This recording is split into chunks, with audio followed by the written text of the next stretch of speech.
Good afternoon, everybody. I hope I can be heard properly. Okay, nice. So what we are going to talk about today is about Artifactory solution. When we talk about Artifactory solution, we are obviously, to some extent at least, we are talking about DevOps in general. And what Varnish software plays a role when we talk about Artifactory solution. My name is Abhinav Bhagat. I'm working as a solutions engineer in Varnish for the last couple of years, and I'm based out of Tokyo. So let's get started. So this is today's agenda, I would say.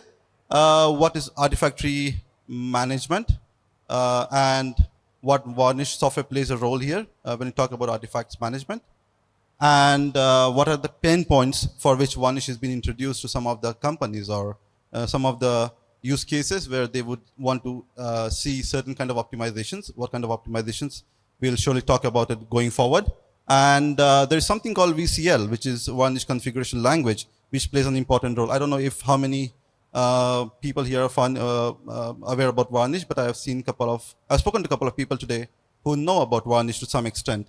And they might know what VCL is, which I'm certainly going to talk about going forward. And to some extent, some kind of customer success story in which artifact management plays an important role and how Varnish tried to optimize the solution for them. Before going forward, I hope everybody knows what is Artifactory. I'll just fill in the gap here. Artifactory is generally to manage artifacts. And when you talk about artifacts, let's say you have a DevOps CI/CD setup, for example, and you want to, for example, you want to build a container, Docker container, and it has certain third-party dependencies on certain softwares. So that is basically to manage all different kind of third-party software or third-party binaries, packages, and everything which is related or necessary for your building process or for your deployment process. So that is where Artifactory plays an important role, and that is where most of the companies use Artifactory. A standard definition to some extent, which what I think is Artifactory does.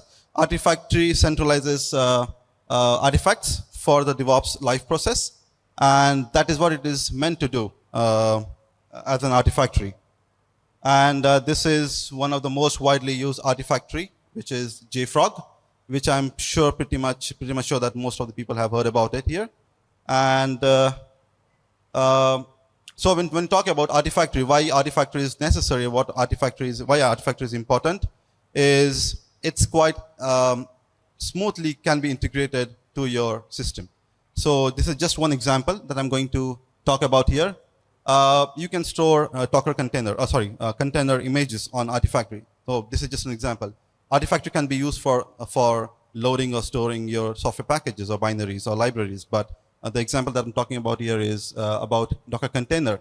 So when you, let's say for example, you want to integrate, or let's say as a developer you want to push your Docker container, build a Docker container to your Artifactory. So what you do is do Docker push and the container name to the Artifactory, and it will be there hosted for other DevOps people or your CI/CD setup or for other developers to use it going forward. So, so it has quite smooth integration, not just with Docker engine, but many other container runtime engines. So that is where Artifactory is quite smoothly integrated with most of the systems. And yeah, it also supports dozens of packages, different package types. When you talk about package types, it could be Go package, it could be Python packages, and whatnot. Yeah, so why do you need Varnish? And it looks great when you just want to use Artifactory. Why do you need Varnish? Yeah, why does our clients need us in this case? Because Artifactory is doing what it is supposed to do. So this is Varnish Cache and Varnish Enterprise. This is our sweet bunny, I would call. This is where people identify us as Varnish Cache and Varnish Enterprise as a product.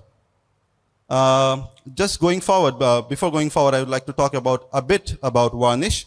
Varnish is being identified and recognized as a leading HTTP content delivery software that helps people to build their own content delivery solution.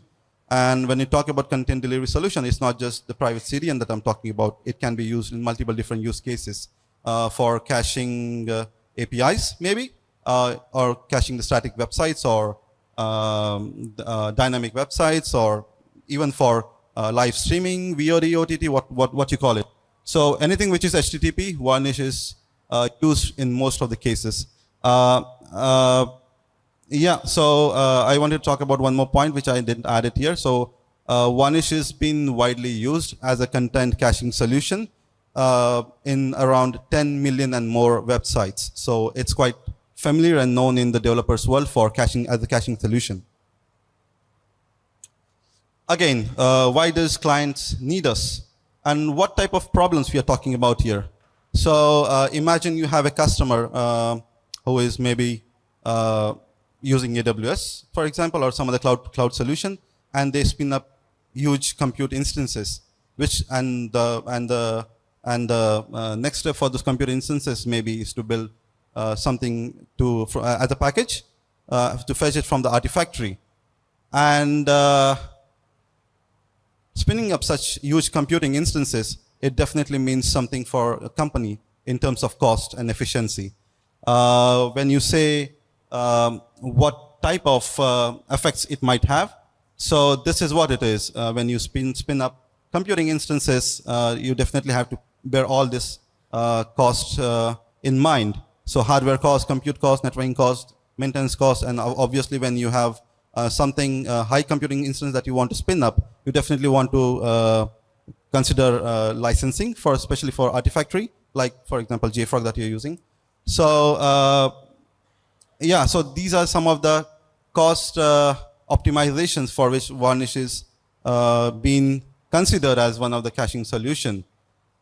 Yeah, so these are some of the pain points that I just spoke.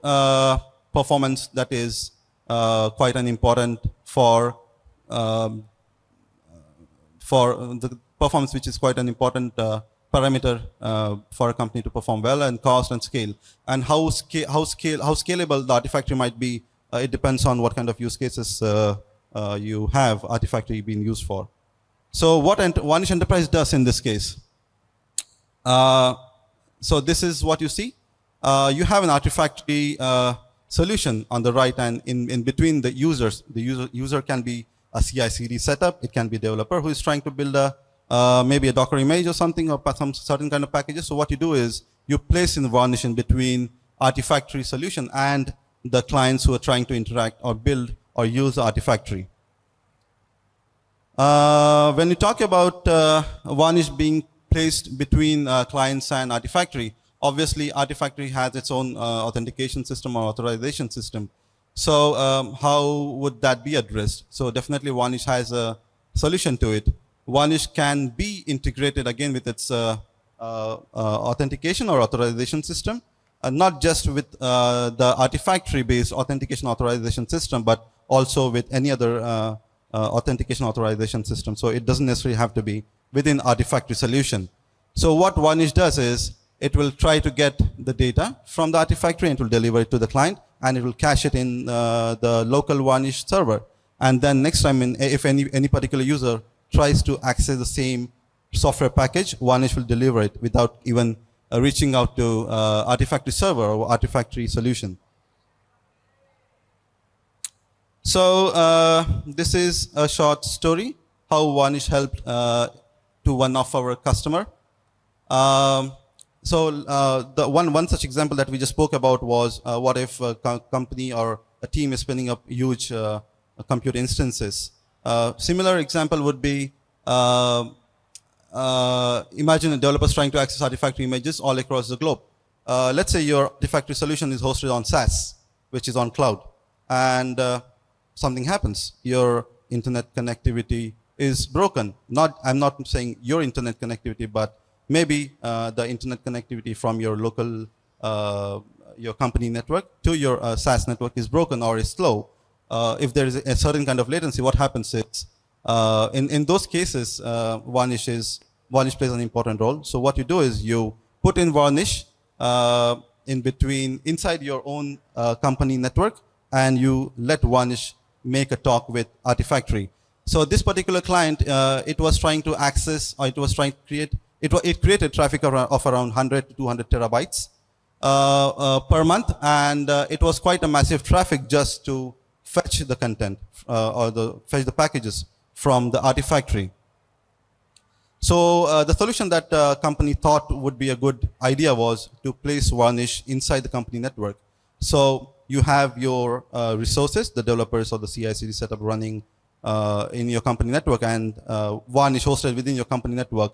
So they connected straight to their Varnish software and fetched the packages that they needed to build the software or the artifacts.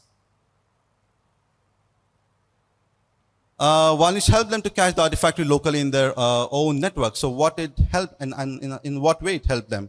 So when you talk about, let's say you want to build a package, and you want to build the package by fetching multiple dependencies from different, for different packages. So by implementing Varnish, they were able to reduce the cost of around 20 to 30%, and the performance as well. So when you talk about performance, it's not just the performance overall, but the developer performance as well. So they didn't have to wait for 2 minutes or 3 minutes to build the packages or to fetch the packages, because the packages were served from the local Varnish node, which was placed somewhere in their company network, within the company network. So packages and those softwares were delivered as soon as possible. So that increased, so that particular client saw an increase in the performance by 25% and cost by 20 to 30%. They saw a reduction. So when you talk about caching solution, why I would say Varnish is the right tool for this problem. Like I said, Varnish is an HTTP-based solution software. So it basically connects to anything which is HTTP. And yeah, so even when you talk about the Artifactory in this case, it's definitely going to be HTTP.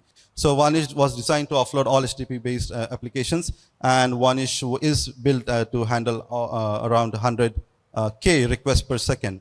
So, and we also had a benchmark which we conducted with one of the known, quite a global company, through which we were able to achieve 1.3 terabits of per second throughput from a single Varnish node. And the standing out feature for Varnish would be Varnish has a collating feature, which is nothing but if you send out 1,000 requests, Varnish only sends out single request to your backend servers. So again, that reduces the load on the backend servers. So this is how the coalescing works. And when you talk about how scalable Varnish is, a massive storage engine, which is one such feature that Varnish Enterprise offers, which reduces the risk of disk fragmentation.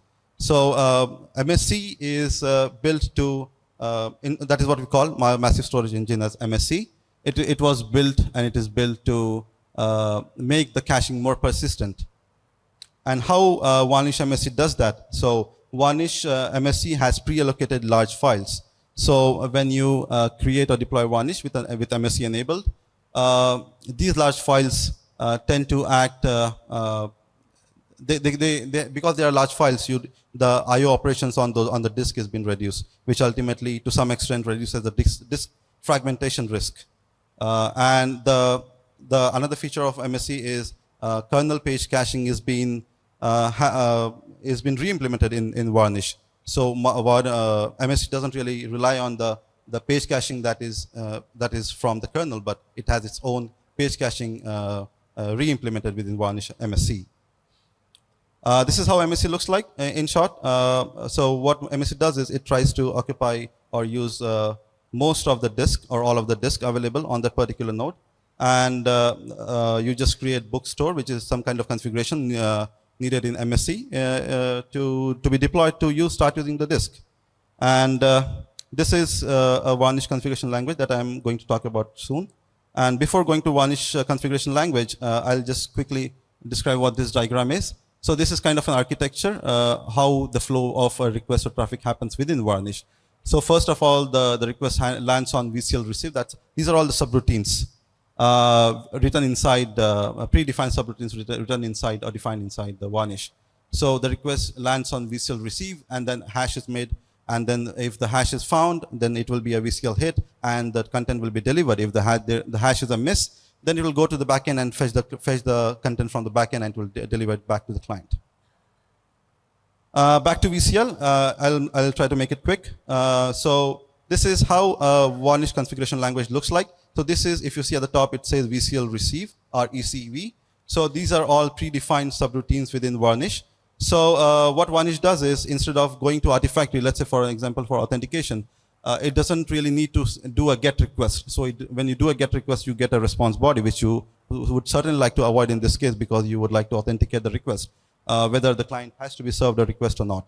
So you do a head request, you get a response saying from the Artifactory, okay, the client is good enough to be served the cached artifacts, or the artifact which you need to fetch from the backend, and then Varnish will go ahead and send the request to the backend servers. Or if the objects are already cached, it will derive it from the client, from the cached objects itself.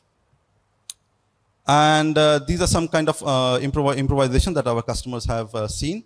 There was improvements noticed in DevOps performance, operational cost. Certainly that this kind of cost optimizations and performance improvement we just spoke about a few minutes back. And these are some kind of available resources when you talk about how to optimize your Artifactory solution, if you want to really do that in terms of cost and performance. And I tried to get this translated from Google Translator. I hope it was able to do that. It was nice talking to you here, and please visit our booth if you feel like. We are happy to welcome you at our booth. Thank you, and thank you again.